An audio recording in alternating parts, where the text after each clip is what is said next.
Hello, I'm Dr. Bond. Today's Bond report is you too can be a connoisseur. Now, the concepts offered here are universal, but for a BAFA introductory pre-course, I just thought I would go for the easiest target, the lowest hanging fruit, which is basically the wine world. People who talk seriously about wine, wine criticism, wine expertise, wine, the world of wine. Now, in my meager, modest research at the fringes of the wine world and its true believers, I believe that the wine world is truly the home of some of the purest BAFA anywhere. On the earth, in the universe, I believe that it's the home of deep BAFA. BAFA is by assholes, for assholes. We have one set of assholes who drink the wine, taste the wine, write it, then make judgments about the wine, write about the wine. Sometimes they're the same people who then read about the wine, argue about the wine, taste this, form actual schools of thought, judgments, and argue over these, which is better. This is truly the purest BAFA there is. By assholes, for assholes, sometimes the same guys, sometimes different types and subsets of assholes, but there is the pure deal. Debates on the merits or features of wine over a particular type tend to turn theological very quickly, some kind of medieval aspects of theology that will be hotly debated with no real end. The one common denominator that this type of talk, arguing over the merits of one wine or another, seems to be that they have no floor. There's no lower limit. There's no bottom. You keep going and the bottom's not there yet. So what we keep proving is there seems to be no final answer to the question, how full of shit can you get? The depths are plumbed, the field work or the science is done, but you just keep getting lower. It hasn't been hit yet.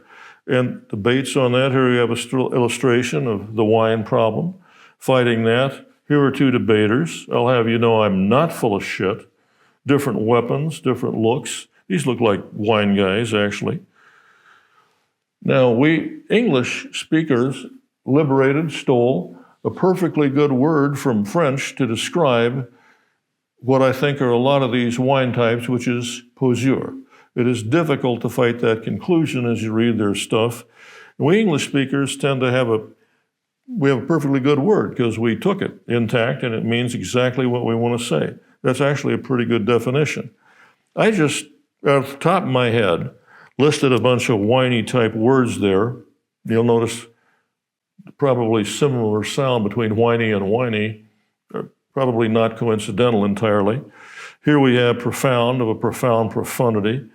You have an interesting word like they used to have flammable and inflammable in English painted on the sides of like gas trucks and whatnot. And flammable and inflammable mean the same thing. And here you have astringent and stringent, and those mean the same thing. So this gives you an idea of how much importance you can attach to the meanings of words there.